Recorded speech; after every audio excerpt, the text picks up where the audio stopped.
All right, another challenge for our rocky intertidal area is competition for space, because space is often the number one limiting factors for many of these organisms. They'd be able to increase their populations if only there was more space for them to grow. And so often, as we'll see on our field trip, these areas are very crowded. It's like every little space on the rock is occupied by something. And even many of the spaces that might look kind of empty, like this space here, there was clearly like a little patch of mussels that probably got ripped off right here.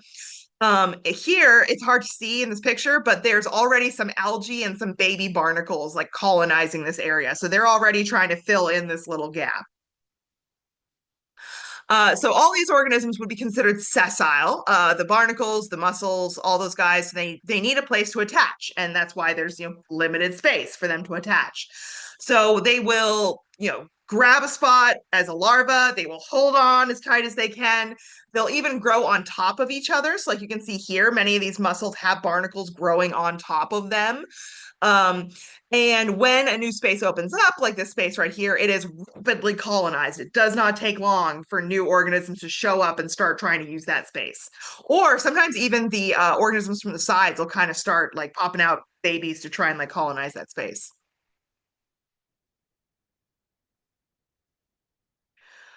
All right, so there's a few different ways that organisms can deal with this competition for space, or rather tactics that work for colonizing this space.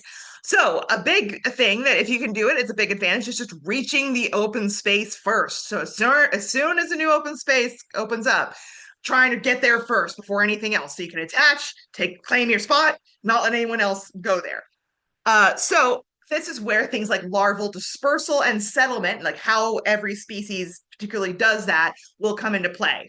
So how long are they larvae? How do they select new habitats? How do they attach? How quickly can they do it? All of these will kind of come into play for organisms that are trying to like grab a space first. Some organisms are actually able to remove or other species that are like in their way. So a cool one here are these kind of palm algae, like I think they're called like palm tree algae or something like that. So for them, they will drop these spores. So they reproduce through spores. They drop their spores. Those spores are going to grow into new little baby seaweeds. And if they're landing on an area that has like a bunch of mussels, they will actually kind of grab, their whole fast will grab onto the mussels. And then through wave action, they'll actually end up kind of ripping out those mussels. And then once those mussels are gone, the next generation of little sporelings will have like free space to grow.